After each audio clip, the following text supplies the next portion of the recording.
शक्ल में हो, पैसे की शक्ल में हो, सोना चांदी की शक्ल में हो, ज़मीन की शक्ल में हो, जो जिस शक्ल में ताउन करना चाहते हैं, देना चाहते हैं, इंशाअल्लाह क्या कहते हैं वो ताउन करें। इंशाअल्लाह उनके हक़ में और उनके मरहूमीन मरहूमात के हक़ में बख्शिश व मग़फ़िरत की दुआ की जाएगी इंशाअल्लाह। है कोई नौजवान? बच्चों को अपने साहिबे ईमान बनाओ, बच्चों को अपने साहिबे ईमान बनाओ, कुरान पढ़ाओ, कुरान पढ़ाओ, बच्चों को अपने साहिबे ईमान बनाओ, कुरान पढ़ाओ, कुरान पढ़ाओ, सरकार की सीरत पे जरा इनको चलाओ, कुरान पढ़ाओ, कुरान पढ़ाओ। कोई बच्चा मेरा बच ना सके, हर बच्चे को कुरान पढ़ाओ। बेटी है उसको कुरान पढ़ाओ, बेटा है उसको कुरान पढ़ाओ। हम नौजवानों से कहना चाहते हैं, अगर कुरान नहीं पढ़े हो आओ मदरसे में वक्त निकालो, टाइम लगाओ। अल्हम्दुलिल्लाह 15 मिनट। क्या नाम भाई? मोहम्मद मार्फत। अल्हम्दुलिल्लाह इन्होंने 500 रुपये दिए हैं। अल्लाह इनके देने को कबूल फरमाए, अल्लाह इनके वालिदैन को करबट करबट जन्नतुल फिरदौस में आला साला मकाम अता फरमा दे। नौजवानों से कहना चाहते हैं, कुरान नहीं पढ़े हो ये अफसोस का मकाम है, लेकिन सुनो, दिल छोटा मत करो, दिल छोटा नहीं करना है। उम्र अभी गई नहीं है, इंशाल्लाह पढ़ लोगे। 75 साल का बूढ़ा, सुनो अभी हाल ही में ना 75 साल का एक बूढ़ा, एक बुजुर्ग जो है 75 साल का एक बुजुर्ग, अल्हम्दुलिल्लाह वो कुरान पाक को हिफ्ज किया, हाफिज कुरान हुआ। 75 साल की उम्र में हाफिज कुरान हुआ। तुम्हारी उम्र अगर 40 साल हो गई, 45 साल हो गई, 50 साल हो गई, 55 साल, 60 साल हो गई तो कोई मुश्किल नहीं है। आपके दिलों के अंदर में जज्बा होना चाहिए कि अल्हम्दुलिल्लाह हम कुरान पढ़ेंगे। ये अफसोस का मकाम है, पढ़ने में शर्म मत करो। नहीं, कुरान नहीं पढ़ना ये शर्मिंदगी की बात है, ये शर्म की बात है। हम कुरान पढ़ेंगे, हम तालीम हासिल करेंगे, ये शर्म की बात नहीं है, ये खुशी की बात है। अल्हम्दुलिल्लाह सुम्मा अल्हम्दुलिल्लाह। इसलिए रोज़ाना कम से कम 15 से 20 मिनट टाइम निकालो। मदरसे के अंदर में जो हमारे मुअल्लिम हैं, जो हमारे उलमा हैं, उनके पास बैठो। इंशाअल्लाह इंशाअल्लाह कुरान से मोहब्बत करो। इंशाअल्लाह देखना चंद महीने लगेंगे, तुम कुरान पढ़ना जान जाओगे। फिर उसके तर्जमे करो, उसकी तफसीर को पढ़ो, अल्लाह तेरी जिंदगी बदल देगा। एक मुसलमान की ये कहे कि हम कुरान नहीं जानते पढ़ने के लिए, तो ये अफसोस है।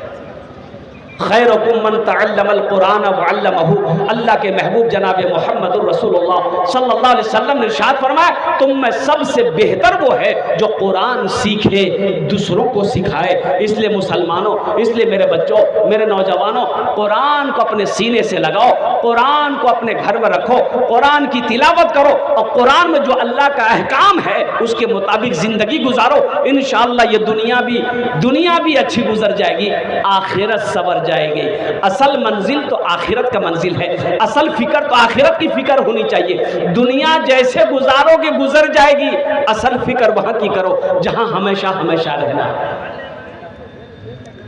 इसलिए जो बुजुर्ग लोग हैं, बूढ़े लोग हैं, वो दिल छोटा ना करें। कुरान नहीं पढ़ने जाने हैं, मदरसा जाइए, शेख के पास बैठिए, हाफिज साहब के पास बैठिए, इमाम साहब के पास बैठिए, मुफ्ती साहब के पास बैठिए कि हम कुरान पढ़ना जानते हैं, हमको कुरान पढ़ना सीखना चाहते हैं। इंशाअल्लाह कुछ महीने आप मेहनत करेंगे, इंशाअल्लाह यह कुरान पाक इंशाअल्लाह आपके सीने में उतर जाएगा। इसलिए मेरे भाइयों, मेरे दोस्तों, मेरे बुजुर्गों, मेरे नौजवानों, मदरसे कायम करो। हर मोहल्ले में एक मकतब, एक मदरसा होना चाहिए। अल्हम्दुलिल्लाह सुम्मा अल्हम्दुलिल्लाह। हर मोहल्ला में मस्जिद होना चाहिए, हर नौजवान को, बूढ़ा को, सबको नमाजी होना चाहिए। इसलिए बताया गया कि बच्चा जब 7 साल की उम्र हो जाए नमाज का हुक्म दो। अभी नमाज फर्ज नहीं है, 7 साल की उम्र है, नमाज फर्ज नहीं है, लेकिन नमाज पढ़ने का हुक्म दो। लेकिन सुनो, वही बच्चा जब 10 साल की उम्र को पहुंच जाए फिर सख्ती करो, नमाज ना पढ़े तो मारो। हालांकि अभी नमाज फर्ज नहीं है, वो बालिग नहीं है, 10 साल में बालिग नहीं है, लेकिन क्यों ये तंबी की जा रही है, हिदायत करो ताकि वो नमाज पढ़े। जब वो बालिग हो जाए तो उस वक्त तक वो पक्का सच्चा नमाजी बन जाए, नमाज का एहतमाम करने वाला बन जाए, खुशू व खुजू के साथ नमाज पढ़ने वाला बन जाए। और साथ ही साथ हम अपनी माँ बहनों से भी कहना चाहेंगे, मेरी माँ बहनों नमाजों की पाबंदी करो। माँ बहनों के लिए सिर्फ 4 बातें हैं मेरी माँ बहनों। पहला काम, दुनिया में 4 काम करो, जन्नत के 8 दरवाजे हैं, जिस दरवाजे से चाहो जन्नत में दाखिल हो जाओ। सबसे पहला काम नमाजों की पाबंदी करो। दूसरा अमल मेरी माँ बहनों, रमज़ानुल मुबारक का महीना पाना, रोज़ा रखना। तीसरा काम, अपनी इज्जत व इस्मत की हिफाजत करना। चौथा अमल, अपने शौहर की फरमाबरदारी करना, उनकी खिदमत करना।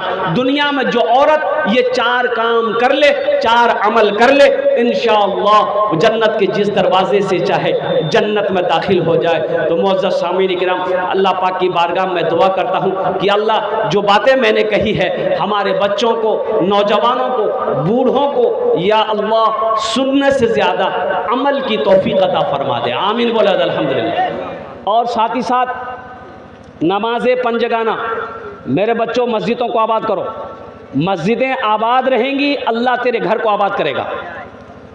मस्जिदें आबाद रहेंगी, अल्लाह तेरे घर को आबाद रखेगा, अल्लाह तेरे घर को आबाद करेगा।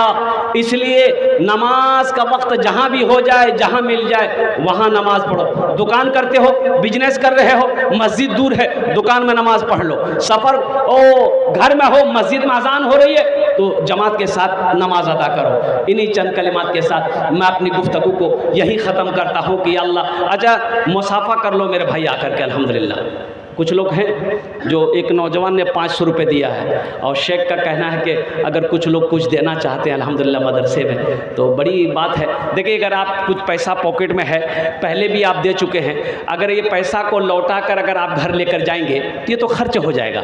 बाज़ार में हो, घर में हो, खाने में, पीने में, चौक चौराहे पे, चाय पान में ख़त्म हो जाएगा। लेकिन आप यहाँ दे दोगे, ये अल्लाह के बैंक में जमा हो जाएगा। घर लेकर जाओगे, घर के मसरफ में खर्च हो जाएगा। लेकिन बड़ा मुबारक है वो पैसा जो अल्लाह के रास्ते में खर्च हो जाए, नेक कामों में खर्च हो जाए, अच्छे कामों में खर्च हो जाए, अल्लाह के बैंक में जमा हो जाए। जो कुछ देना चाहते हैं इंशाअल्लाह लाकर मदरसे के हवाले करें। अल्लाह इसका अजर आपको यहाँ भी अता फरमाएगा, आखिरत में भी अता फरमाएगा। इन्हीं चंद कलिमात के साथ मैं अपनी गुफ्तगू को यही ख़त्म करता हूँ कि या अल्लाह जिन जिन लोगों ने दामे दिरमे सुखने कदमे इस मदरसे में, या अल्लाह इस इदारे में ताउन किया है, अल्लाह सबके देने को कबूल फरमा। अल्लाह सबकी उम्र में, सेहत में, ज़िंदगी में, घर में बरकत दे। अल्लाह सबके माँ बाप जो इस दुनिया से लोग चले गए हैं, या अल्लाह उन्हें जन्नतुल फिरदौस में आला साला मकाम अता फरमा दे। खुदा अगर जो चाहे तो दीदार होगा, खुलूस व मोहब्बत का इजहार होगा। रही ज़िंदगी तो फिर मुलाकात होगी, हमारी और आपकी कोई बात होगी। वमा आखिरु दावाना अनिल हम्दुलिल्लाहि रब्बिल आलमीन। अस्सलामु अलैकुम व रहमतुल्लाहि व बरकातुहू।